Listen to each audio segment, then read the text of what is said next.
9월 13일 주일 10분 말씀 묵상 가정 예배를 시작하겠습니다. 다 같이 주님 가르치신 기도하겠습니다.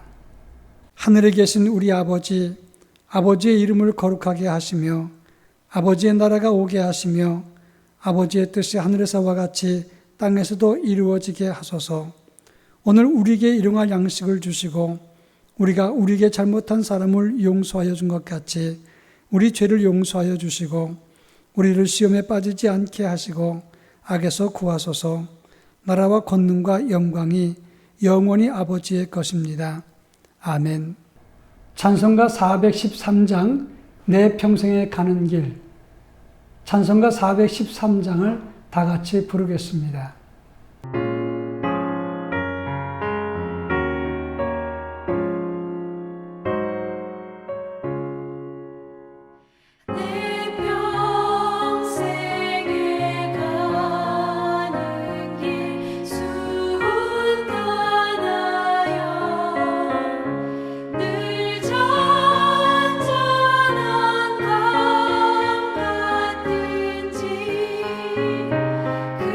그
이 시간 우리에게 주시는 하나님 말씀은 창세기 50장 15절로 21절 말씀입니다. 구약성경 창세기 50장 15절부터 21절 말씀을 한 절씩 교독합니다. 제가 봉독합니다.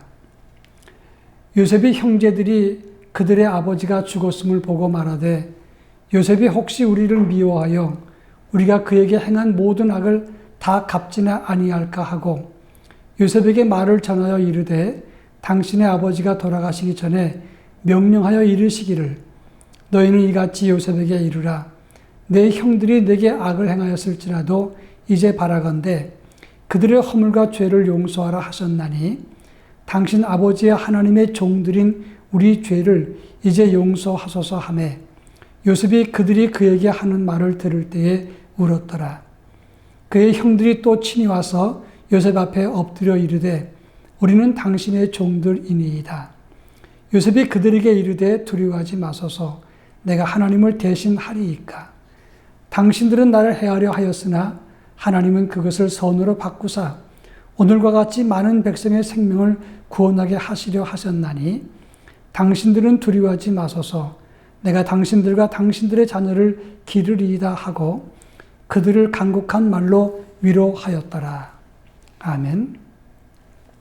사람이 죄를 지으면 그 죄가 용서되었어도 죄에 대한 죄에 대한 책임감은 잘못을 저지른 책임은 남아있다고 합니다. 오늘 우리가 읽은 본문의 말씀은 야곱이 세상을 떠난 다음에 요셉의 형들이 요셉을 찾아와서 이제 아버지가 있을 때는 요셉이 아버지를 보고 자기들을 벌하지 않았지만 아버지가 돌아가신 다음에 그 다음 자기들에게 보복할까 봐 아버지의 이야기를 꺼내면서 우리는 당신의 종입니다. 이렇게 말했습니다. 아버지 돌아가시기 전에 말씀하시기를 우리의 허물과 죄를 용서하라고 했는데 요셉이여 우리는 당신의 종인데 아버지를 생각하셔서 우리를 용서해 주십시오. 이렇게 말했던 것입니다. 그때 요셉은 자기 앞에 엎드린 형들의 모습을 보면서 형들에게 말합니다. 당신들은 두려워하지 마십시오. 그리고 내가 어찌 하나님을 대신하리이까 이렇게 이야기했습니다. 이 말은 요셉은 형들에게 안심하라고 말한 것이고 내가 심판이나 보복하지 않겠다는 약속을 한 것입니다. 이 본문의 내용을 보면 화목한 가정의 비밀과 참 신앙인의 모습이 어떤가를 잘 설명하고 있다고 하는 점입니다. 먼저 이 본문의 의미를 찾으면 먼저 요셉은 형들을 용서했고 두려워하는 형들에게 안심하라. 내가 하나님을 대신할 수 없습니다. 라고 이야기했다고 하는 점입니다. 때때로 가정마다 다 사연이 있습니다. 주로 가족끼리 갈등이 생기는 경우는 돈 때문에 생기는 경우가 가장 많고 두 번째로는 감정 문제 그리고 서로 다른 문화의 문제 때문에 서로 갈등하는 경우가 많다고 하는 것입니다. 사람이 살아가면서 갈등이 없을 수는 없습니다. 특히 가장 많이 가까이 있는 가족들 간에 늘 부족한 문제가 생기기 때문에 갈등이 존재한다고 하는 것입니다. 그러나 화목한 가정과 불행한 가정에는 큰 차이가 있습니다. 화목한 가정에는 언제나 요셉처럼 용서하고 심판을 하나님의 몫이라 생각을 하고 이해하고 받아주고 안심시키고 위로하는 사람이 있을 때 행복한 가정이 된다고 하는 것입니다.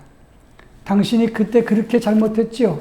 수십 년 전에 잘못했던 것을 들추고 또 들추고 그러면서 풀지 못하면 행복한 가정이 될 수 없다는 것을 알아야 됩니다. 예수 믿는 사람은 가족끼리 용서하고 이해하고 하나님의 하실 일을 내가 대신 나서서 정죄하거나 판단해서는 안 된다고 하는 것입니다. 그런가 하면 20절에 보면 형들이 행한 일은 어린 나이 17살의 요셉을 애굽의 노예로 판 일이었습니다. 죽음보다도 더 큰 상처와 아픔을 주었는데 이것은 악한 일이고 죽을 때까지 잊지 못하는 그런 서운한 일일 것입니다. 그런데 요셉은 20절에서 말하기를 그 악을 하나님께서 선으로 바꿔주셨습니다. 라고 고백을 합니다. 오늘의 내게 있는 것은 그 악한 것을 하나님이 선으로 바꿔주었기 때문에 이렇게 존재한다고 이야기를 한 것입니다. 여러분, 가족이 때로 우리를 버리거나 형편상 가족이 해체되어서 가족이 흩어질 수 있습니다. 또 가족이 실패를 하거나 또는 파산을 해서 어려움이 생길 수 있을 때 다 당신 때문입니다. 너 때문입니다. 이렇게 말하면 갈등이 끝나지 않는다고 하는 것입니다. 시련은 와도 하나님은 그것을 선으로 바꾸신다 하는 사실을 믿으면 나한테 행해졌던 악한 것도 선한 것으로 바뀔 수가 있는 것입니다. 바로 악한 것을 바라보지 말고 내게 찾아왔던 유익한 거, 선한 것들을 바라볼 때, 그리고 하나님의 계획을 통찰할 때 우리는 상대방을 받아들일 수 있는 것이고 그 악한 것에서 선을 찾고 하나님 뜻을 찾으면서 행복한 가정을 가꿀 수가 있는 것입니다. 마지막 세 번째 21절에 보면 두려워하는 형들에게 요셉은 말합니다. 내가 당신들과 당신들의 자녀를 기르리이다 라고 말했습니다. 여기서 기른다는 말은 원어로 쿨이라고 하는 말인데 이 말은 부양한다 또는 공개한다, 붙든다 이런 말이 되는 겁니다. 부양한다는 것은 가족들을 먹을 것과 입을 것 여러 가지로 물질적으로 공경한다는 것을 말하는 것이고 공개한다는 말도 같은 의미가 있습니다. 붙든다는 것은 어렵고 힘들 때 붙들어준다는 의미가 있는 것입니다. 내가 책임지고 돌보고 붙들겠다 이런 말이 되는 것입니다. 어느 가정이나 여유와 힘이 있는 가정에서 참고 베풀고 돌보고 부양할 때 이것은 행복한 가정, 화목한 가정, 복된 가정을 만들 수 있다고 하는 겁니다. 특별히 가족 중에서도 어느 한 사람이 더 많이 부담하고 더 많이 수고하는 가족이 있습니다. 그럴 때 그 사람이 왜 나만 이렇게 힘든 거야? 이렇게 말하기보다는 내가 이 큰 일을 감당할 수 있어서 고맙다 생각을 하고 감당한다면 그러면 하나님도 그 모든 것을 기억하실 것입니다. 요셉은 참으로 억울합니다. 그래서 고생도 많이 했습니다. 그렇지만 하나님께서 큰 은혜를 주셔서 애굽의 총리 대신이 되었는데 그때 그 미웠고 그 서운했던 형들 그들에게도 부양하고 공개하고 붙들었다고 하는 겁니다. 그럴 때 요셉의 가정은 행복한 가정이 되었고 하나님은 요셉을 크게 사용하시고 그래서 그 믿음의 가정이 거룩한 역사를 이어갈 수 있게 된 것입니다. 그리고 그것은 바로 애굽에서 이스라엘 민족의 출현을 의미한다고 말할 수 있는 것입니다. 내가 할 수 있어서 기쁘다. 하나님이 나로 하여금 이런 일을 하게 하시니 감사하다. 이런 마음으로 봉사하는 사람이 그 가정에 한 사람이라도 있으면 그 가정은 깨어지지 않는 것입니다. 우리 모두가 바로 그 사람이 되어서 행복한 가정과 가문을 이룰 수 있기를 바랍니다. 이것이 믿는 성도의 나아갈 그리고 해야 될 일인 것입니다. 오늘 우리 다 같이 기도하겠습니다. 가정의 행복을 위해서 그리고 신앙 가정에 요셉과 같은 인물이 될 수 있도록 해달라고 다 같이 기도하겠습니다.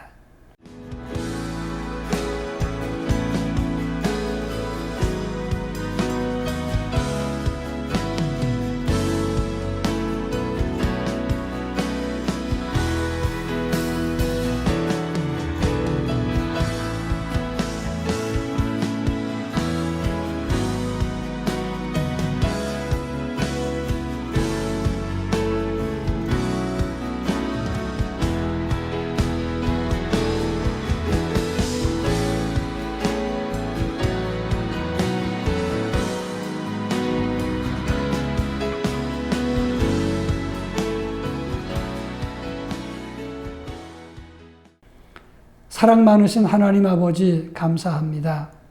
오늘 우리들의 가정이 요셉과 같은 가정이 될 수 있도록 하나님이 은혜를 더하여 주옵시기를 원합니다.